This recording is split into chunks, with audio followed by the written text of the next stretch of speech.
There's 4 basic ingredients in beer, and barley malt is one of them. Brett, where does Urban Artifact get their malt? Well, Mike, that's a great question because I thought you were going to ask me what the other 3 ingredients in beer were, and I was prepared to say flesh, blood, and bone.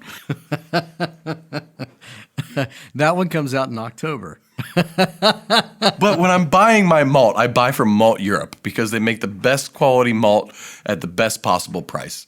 Some of the best breweries in the world use Malt Europe, and I am proud to say that Urban Artifact is one of those breweries. Do you have to be a commercial brewery to use Malt Europe malt? You don't.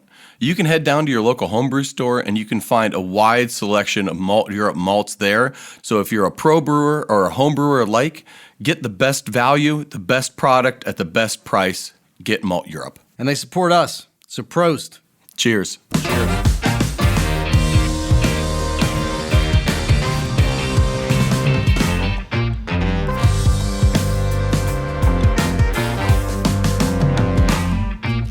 Hello, hello, hello. Welcome to another episode of the Brew Skies Happy Hour podcast. My name is Brett Coleman Baker, brewer and owner here at Urban Artifact in Cincinnati, Ohio, and I am here today with the one and only Michael Morgan. Mike, how the hell are you?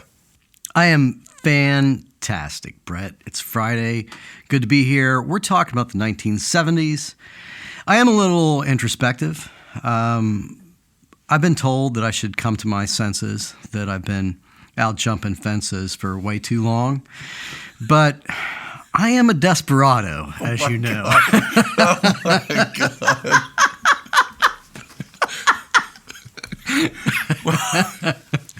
I'm trying real hard to come up with 70s reference, and I just, I don't know. It's that type of marketing and innovation in the ad placement world that we're going to talk about today as well. Right. Yeah, the Eagles, man. The dude didn't like him. I was okay with him. Well, what we're going to talk about today is the second wave of TV. Basically, the beer wars. The one that really blew up and changed everything. Miller versus Bud. Yeah. The big dynamic duo. Right. And that starts with Miller becoming a major player because they weren't. Miller was a second-tier brewery. You know, they were headed into the 1970s. They were in something like 7th place, maybe a little bit lower than that.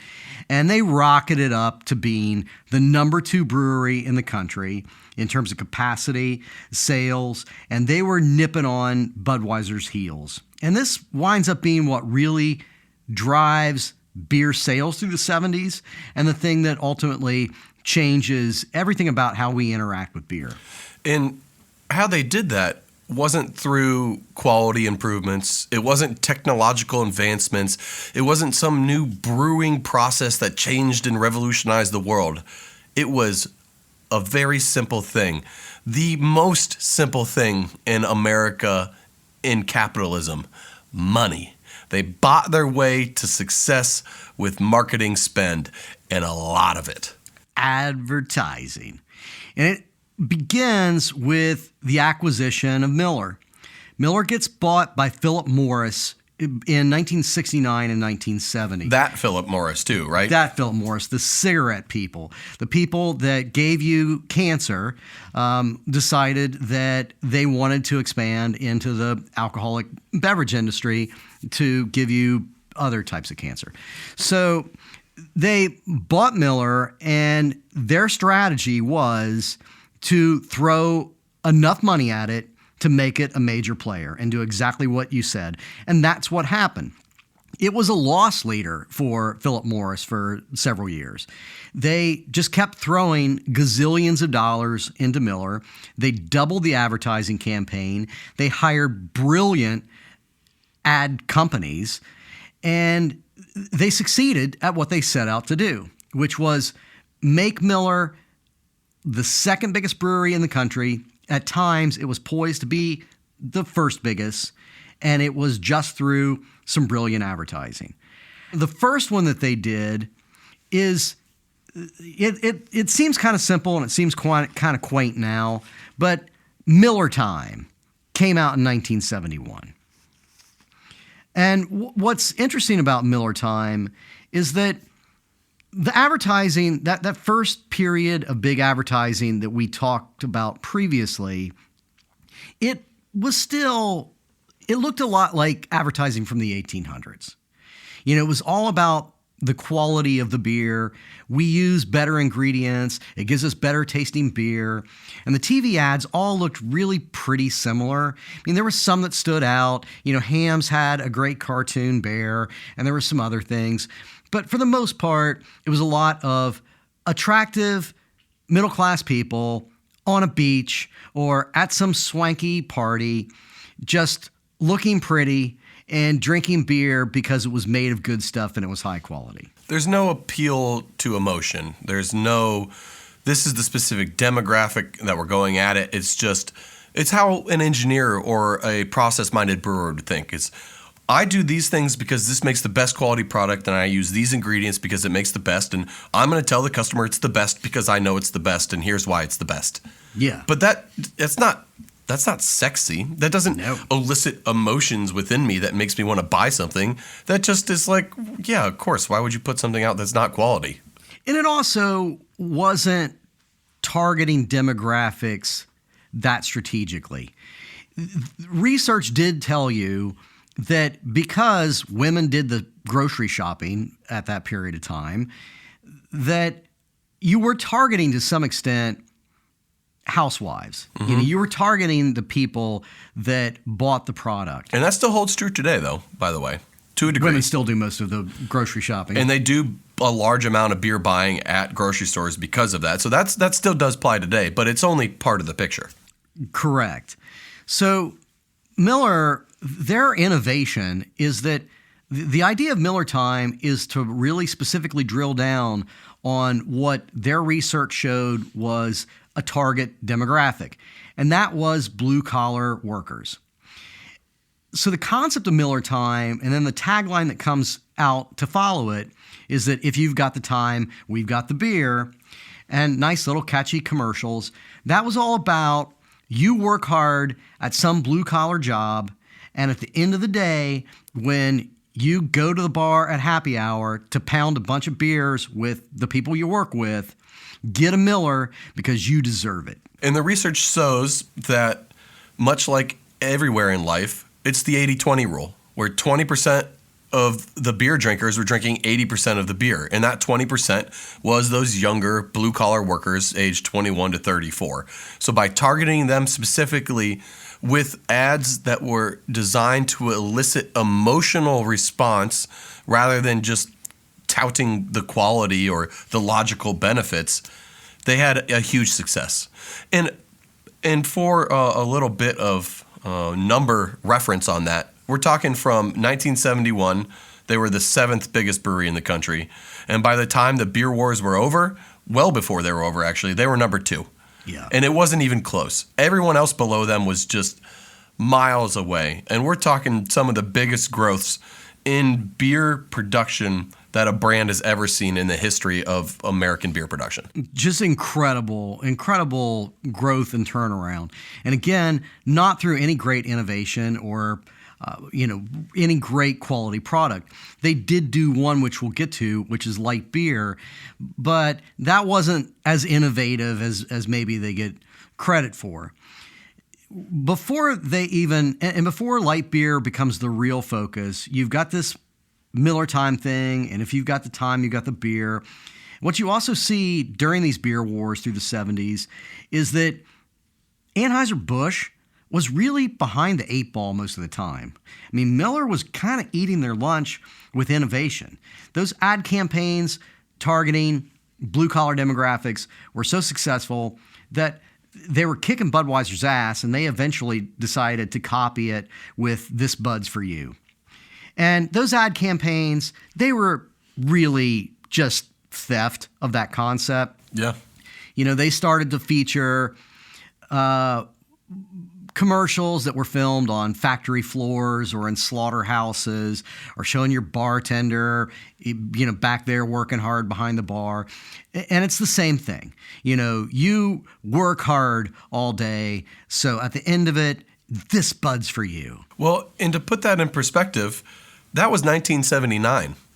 By 1977, Miller was already the number 2 biggest brand. Yeah. They watched Miller spend money year after year from 71 to 77 and become number 2. And it wasn't even then until 2 years later they finally were like, oh, maybe we should copy what's working so we don't lose our lead that we've squandered for a decade. They were behind at every single step.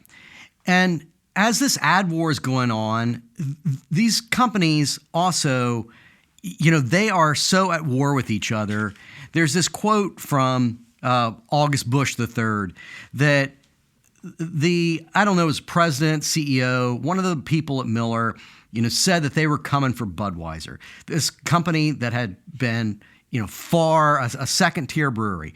We're coming for number 1. We're coming for the king of beers, and we're going to take that title.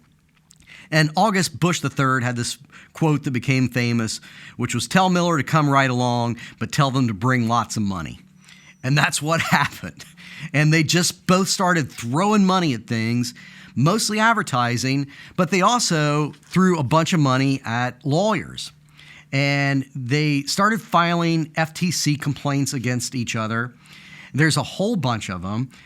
We won't go through all of them, but some of my favorites of that, Miller, we're about to get to Miller Lite, but Miller tried to actually trademark the word light. Credit for ambition there.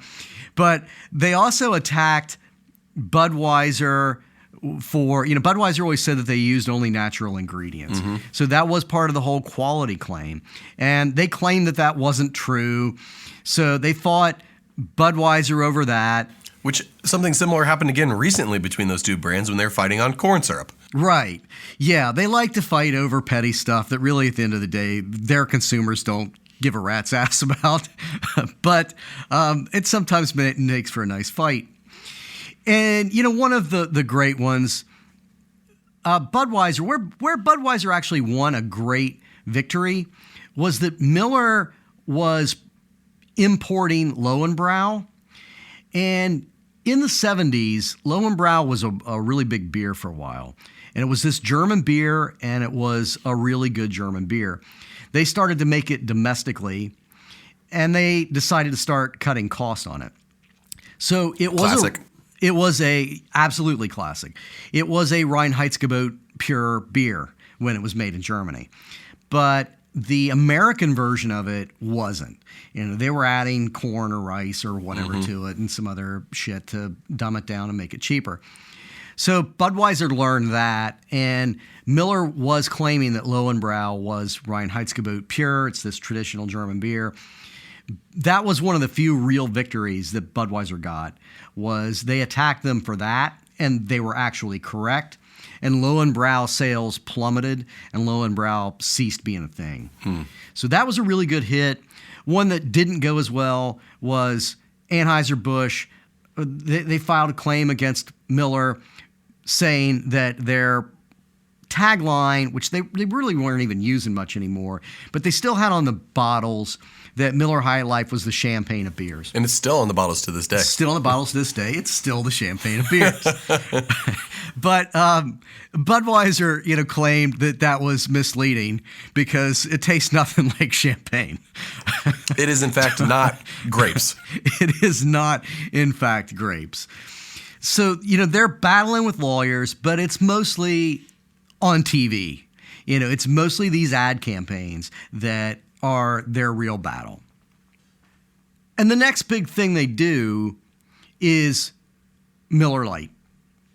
And Miller Lite was and still is the single greatest marketing innovation in beer history. There is no better marketing innovation than Miller Lite. And I say marketing innovation because it was not the first light beer. Correct. And a lot of people say that. You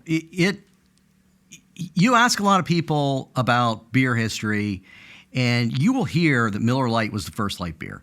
Absolute nonsense. Light beers actually go back to even the 1800s. There were some that there was a brewery called Heron Court here in Cincinnati that I have a light beer ad from the late 1800s or early 1900s. But they had always failed in the past, and they'd failed because they were always marketed as diet beers. And your average beer drinker, for the most part, was a blue-collar worker, and they weren't interested, particularly men. They're not interested in some girly diet beer. You know, they're men. They're real men. They drink real beer. So that diet beer shit, it's not going to cut it. It's not going to sell. Well, what you're doing with diet is you're selling a lack of something.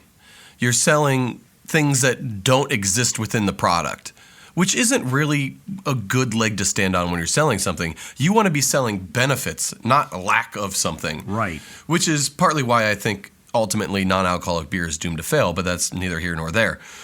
What worked about it is that it was Miller Lite. This is a benefit. It's for you. It's light. It's easy drinking. It's less filling. You can have 20 of them after work and still feel okay and wake up the next day and work hard again. It is less filling, but does it taste great, Brett? Oh, it tastes great because it's cold brewed, triple filtered, and double dry hopped or whatever other horseshit it's claiming to be. So which is it more? Does it taste great or is it less filling? Well, that's the beauty. It's up to the beholder or is the it bee both? drinker. Could it be both at the same time? My God. I don't think my stomach can handle something like that. But do I have to be girly to drink it, Brett? That's the benefit. You do not. In fact, we actively don't want women to drink our beer.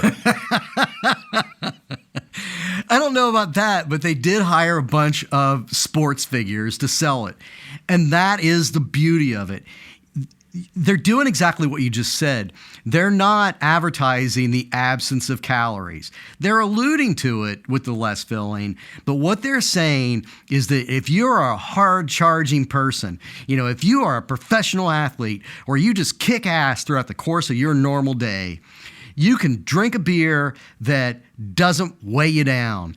You know, so you can drink a bunch of them and you're not going to feel tired. You're not going to feel sluggish. You can still feel active. You can still go out there and kick whatever form of ass you kick after pounding a bunch of these beers. So they're selling a benefit as opposed to the absence of something. And this is one of the first starts of, again, modern advertising and using sports figures and using spokespeople to sell your products. And it works. Right. And it worked. It still works to this day. It's different this day and age with social media, which we don't need to get into. But back then, it was something that didn't exist. It was a way to sell products that elicited emotional responses on a level that you didn't have to think about to understand. You just know that I'm seeing the bus drinking beer after he got done playing football, and that dude's in shape, and he's feeling good.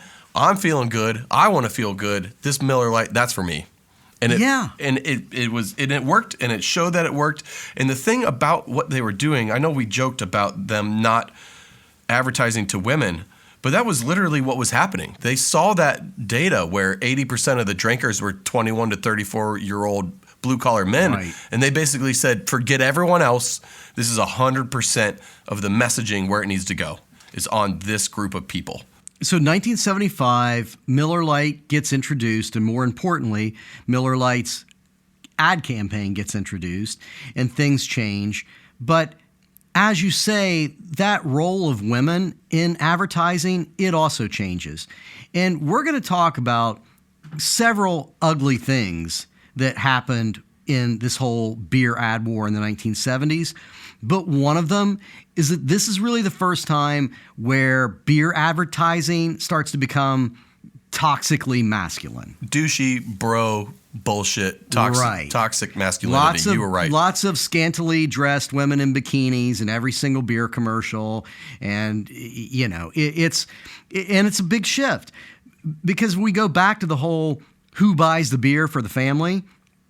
Traditionally, from the 50s, from back as far back as the 1800s, beer ads actually targeted women. And that's not to say that there wasn't stereotypes and sexism in them, because of course there was. But it was a different type of sexism. It was an appeal to women as opposed to an objectification of women. And that shift gets made in these ad campaigns in the mid-1970s. Although there is still some appeal to women. When Anheuser-Busch, they watched Miller Lite come out in 1975, and they were very resistant to the idea of a light beer. They thought it was a fad. So it takes them actually until 1977 to introduce their first light beer, which is Natural Light. They didn't want to put Budweiser on to a light beer. 1975, Miller Lite sold 5 million barrels of beer in its first full year. For a new beer, good God, that's a massive amount of sales. It's an insane amount. Even in this day and age, it's an insane amount of beer. That's more than basically the top 3 craft breweries combined. It's probably more than almost every single craft brewery in existence combined. And that's what they did in year 1. That's crazy. Wild amount of beer. That's crazy. And Anheuser-Busch still sat around in its boardroom saying, this whole light beer thing, it's not going to catch on.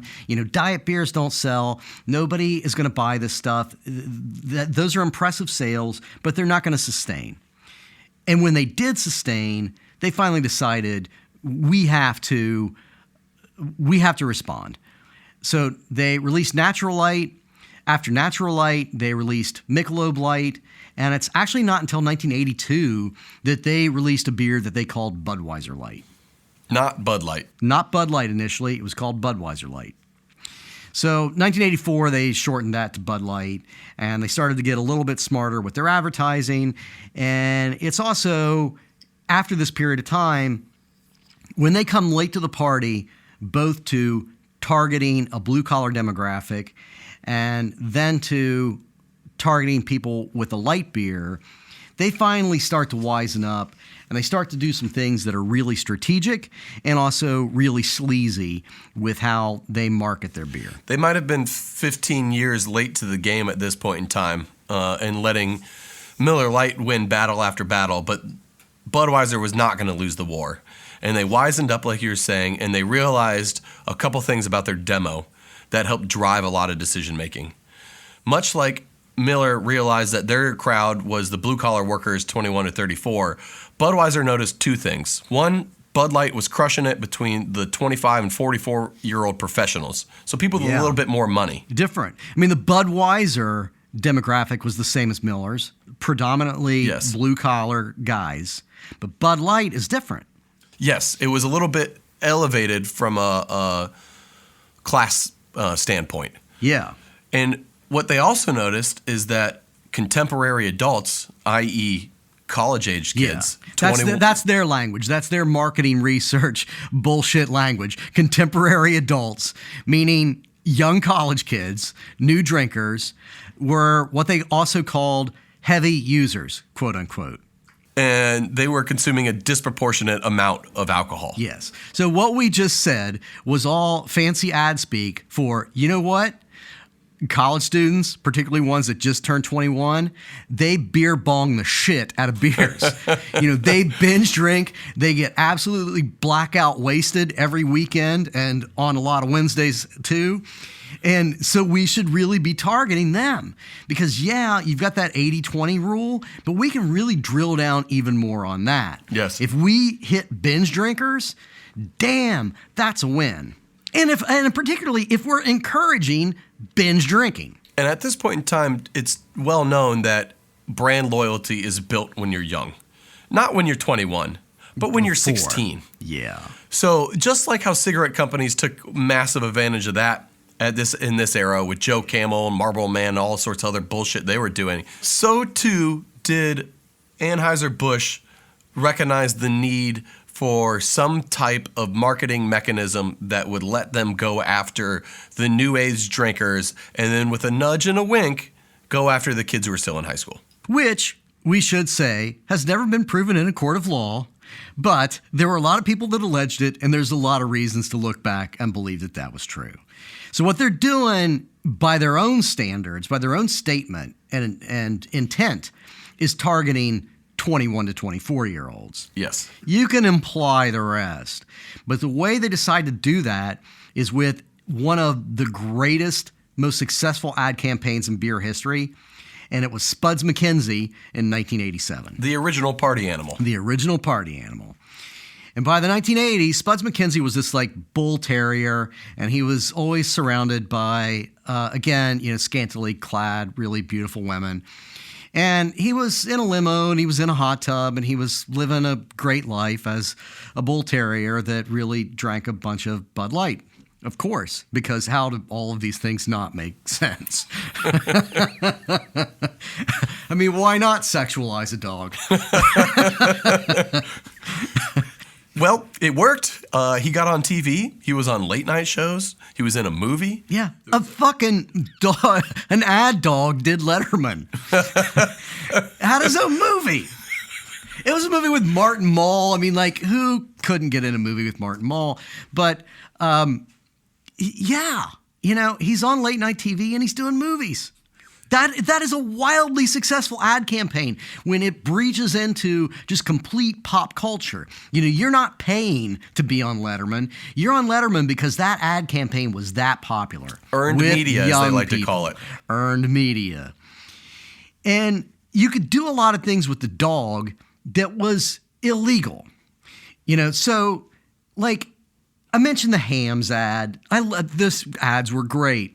They have that cartoon bear and it's running around. It looks just like Saturday morning cartoons. You couldn't do that by the 1980s. You couldn't intentionally target kids. And, so you couldn't use cartoons. And you also couldn't show people being semi-inebriated on TV having a good time. People couldn't look like they were kind of drunk and happy. But with a dog, you could imply a lot of things that you weren't really saying or suggesting. And who's to say whether the dog looks drunk or not? It's all very subjective. Dog. It's all very gray area. Even like the sexualization. What is specifically going on here, with these women in the limo and the dog? It's all this really weird, amorphous way of playing with your psychology and getting around the restrictions on what you can and can't do with an ad campaign. And the brilliant thing of this all is it worked. It was massively effective. Increased Bud Light sales by 21%, one ad campaign. And we're talking about a beer that's selling, millions of barrels. So 21% increase, that is a lot. Spuds MacKenzie, just that one ad campaign, was largely responsible for putting Bud Light in real competition with Miller Lite. And it hadn't been. It had been getting its ass kicked by Miller Lite. So now we have Budweiser is still the number one most consumed beer in the U.S., Miller Lite's number 2, but because of these ad campaigns and this push for Bud Light, it's now the number 3 best-selling beer. So Anheuser-Busch owns the top 2 of 3. Yeah, which is where in sales they really started to pull ahead of Miller. But Miller never has any crash. They basically wind up having to give up that goal of besting Anheuser-Busch, becoming number 1, taking that title of King of Beers. But they're still a major force in brewing. And if you go back to some numbers to just kind of put this in perspective, Anheuser-Busch was 30% of the national market in 1981, which is pretty crazy. Mm-hmm. By 1990, they were 50%. And this goes to show how powerful the ads were. Well, for Anheuser-Busch, but also for the top dogs in general. Because at that same time, in 1981, Miller was 22% of the market. And by 1986, it was solidly higher, around 30%. But at that point in time, Budweiser went away and was at the 50%, like you said. Yeah. So we're looking at almost 80% of the market is consolidated down into 2 to 3 big breweries because of these beer wars. And originally started as 1 versus 2 in that battle. What they didn't realize is it had the secondary effect on being 1 and 2 versus literally everything else. And it became 3. We have always kind of had the big 3, but Schlitz used to be part of that. And we explained how Schlitz screwed themselves out of being one of the top 3. But Schlitz was then acquired by Stroh's, and Schlitz slash Stroh's was one of the big three when we went into the 70s. But Stroh's kind of further imploded. They went away, and Coors became the dark horse in the race. Coors became the third biggest selling brewery in the United States. So your big three during the 70s shifted to Anheuser-Busch, Miller, Coors. And just from that period of time of 1984 to 1990, those three breweries went from a market share of 64% to 81%. 81% of the entire domestic market, three breweries. I mean, it's insane. 8 out of 10 beers sold were one of those three breweries.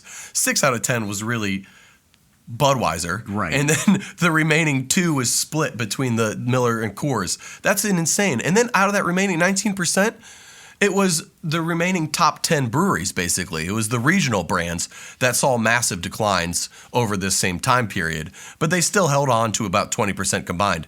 At this point in time, in 1990, craft beer is less than 5%. It's probably closer to about 3 in 1990, if not 1. So that means out of every 100 beers sold, 1 Sierra Nevada might be sold. Yes, so craft is starting, and it's an interesting juxtaposition, but it's still small. What's mostly happening is that those three breweries are driving more of the regionals out of business. So in that first big wave of TV advertising, the regionals are actually the ones that benefited by putting the smaller breweries out of business. During the 70s and the 80s, in the second big wave of advertising, it's the regionals that got killed off. And you can see that here. Here's an example of what happened locally. We had a big regional brewery here called Hudepohl-Schaenling, and they had actually been, one of the things that happened in the 70s, you had to either grow or die. And those guys had been 2 separate breweries. They merged into one brewery around 1986, I think. And they were doing well on a regional basis, and they also had a product called Little Kings that sold well in a whole bunch of states. But between the year 1989 and 1992, short period of time, Hudepohl-Schaenling went from 50% of the local market to 10%. 40% drop just from 1989 to 1992. 40% market drop. That's like a 90% drop in their business, which is insane. You're imploding. Your whole business is blowing up. Everyone's getting fired. You're cutting corners. You're in a death spiral, and there's no escape. And they were effectively out of business by 1996. And why did that happen is obviously because of this marketing spend, but it's important to understand that alcohol exists as a market that isn't really growing or shrinking. You have 3 types of main alcohol that's consumed in the U.S. You have beer, you have wine, you have spirits. Beer took as much share from the other 2 markets, wine and spirits, as it could possibly take in 1981. So by the time you get to 1989, you're not growing the beer market anymore. It's hit a peak at almost a decade ago. So where can growth possibly come from if Anheuser-Busch is still growing, if Miller and Coors are still growing? There's only one place it can come from, because there's no new markets that are being created. There's no new demand that's being created. It's coming from the regionals. Yep. Killing your competition. Yes. Driving other people out of business. And that's exactly what they were doing. So at the same time that's happening, it's weird to kind of look back. Our whole point here is craft beer, but that fits in. First of all, it fits in with this juxtaposition that in 1982, Bud Light is introduced, Budweiser Light at the time. And 1982 is also the year that Charlie Papazian and a couple other people start the first Great American Beer Fest. So at a time of the worst possible selection of craft or just beer in America, we start a festival celebrating beer in America. Yeah. And 1981, by the way, it's kind of interesting when we're at this era of just pure crap beer and highly concentrated in 3 breweries. 1981 was the largest per capita year of beer consumption in the United States history. It has declined since then. Not by a lot, but it goes up and down. 1981 was the peak year, and it was the peak year driven entirely by light beers at the time. So when America has gone light beer mad, we have the beginning and the birth of Great American Beer Fest, which is eventually going to help drive craft beer sales and the visibility of craft beer and the whole idea that this alternative local industry is out there and it's starting to grow. Isn't that amazing how life imitates art, and that at peak empire of beer, the little rebellion starts? Right. I mean, that's Star Wars shit right there. Like, Yeah. Literally, Yeah. when things look the bleakest, people don't even see it, but the rebellion has started. And that's craft beer. And that's just wild how that works. Yeah. That's what's fun about this podcast, right? That's why you and I like to do it.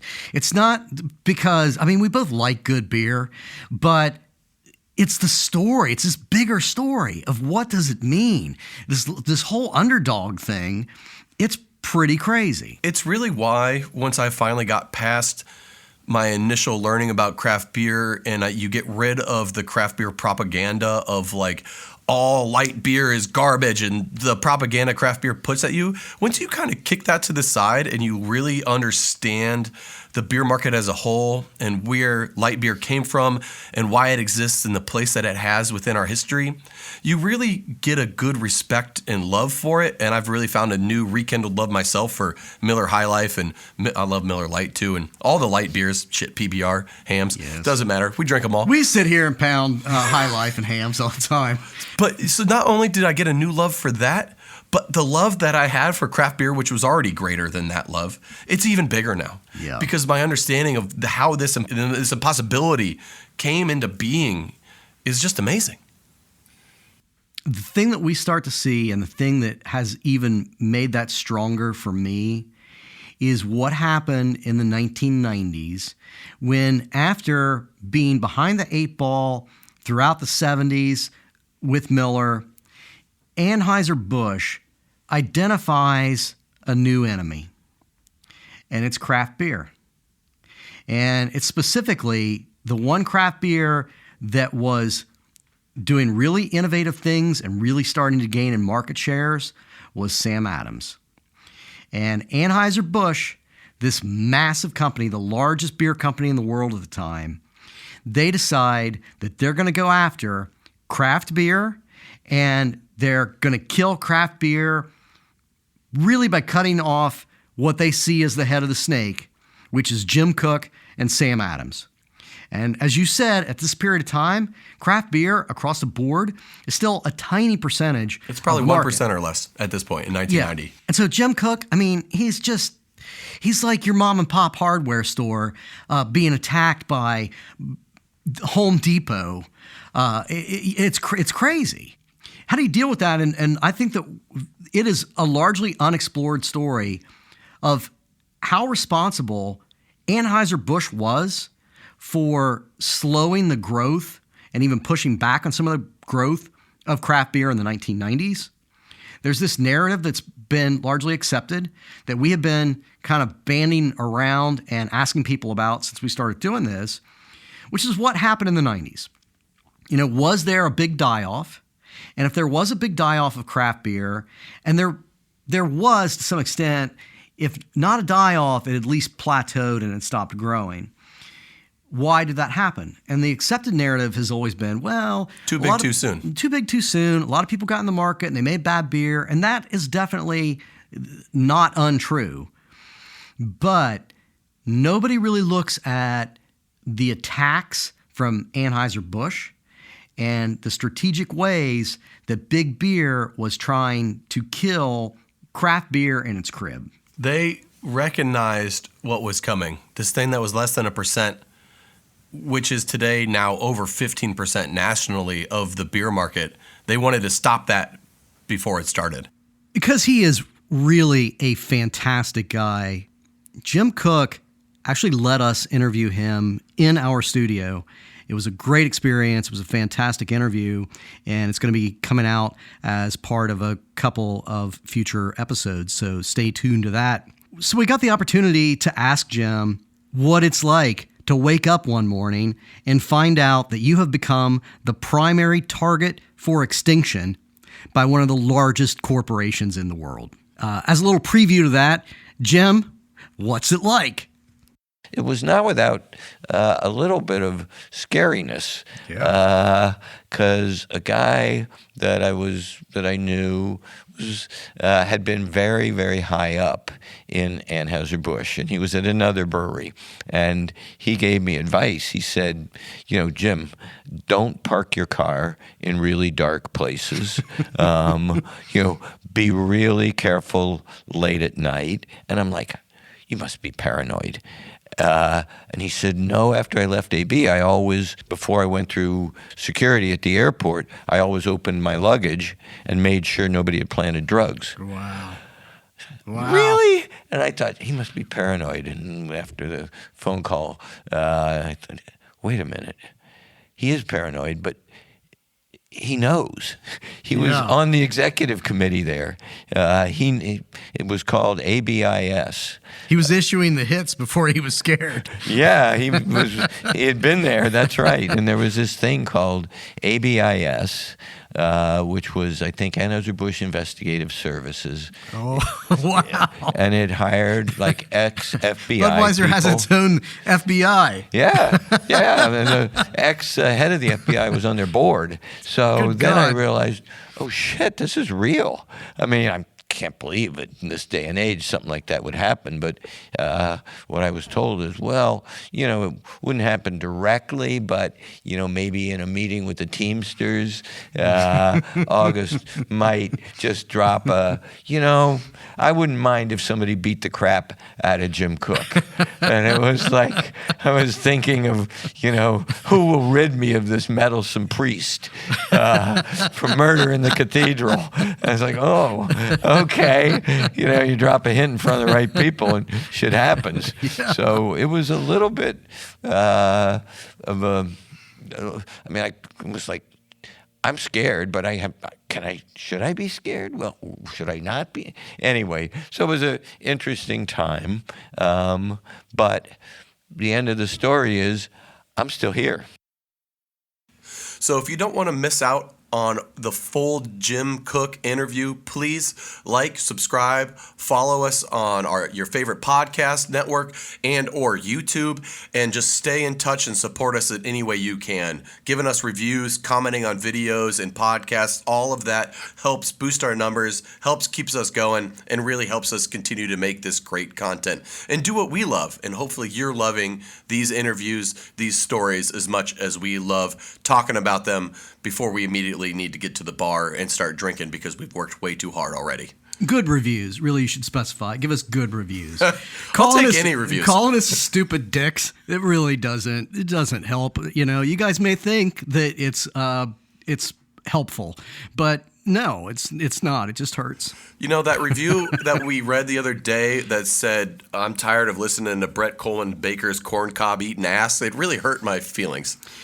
Yeah. Well, but the one that called me sexy was... that one felt good. That one felt good. It didn't say sexist, right? It said sexy. Oh, I might have misread it. Well, either way, positive reviews help us keep this going. Please show your support, and we'll keep making great content. In the meantime, let's get our asses to the bar. I got to tell you, I'm going to feel really greasy about drinking any AB InBev product or Miller, really. Yeah. And it's not because I sweat too much when I drink Miller Lite. It's because of the greasy business practices. the number of beers that I feel more disgusted with myself for drinking these days, it's just growing every day. And right now, we're going to go find an acceptable beer and drink too much of it. Cheers, Brett. Cheers. The Brew Skies Happy Hour podcast is a production of Brew Skies Limited in association with 779, a leading video production and content creation agency. With over a decade of experience, 779 works with a wide range of clients, from global brands to boutique startups to mom and pop shops. Visit 779video.com for more information. That's the numbers 779video.com. This episode was edited by Dan Fennessy, who is also our executive producer. This podcast was engineered by Adam Rabinowitz. Thanks for listening.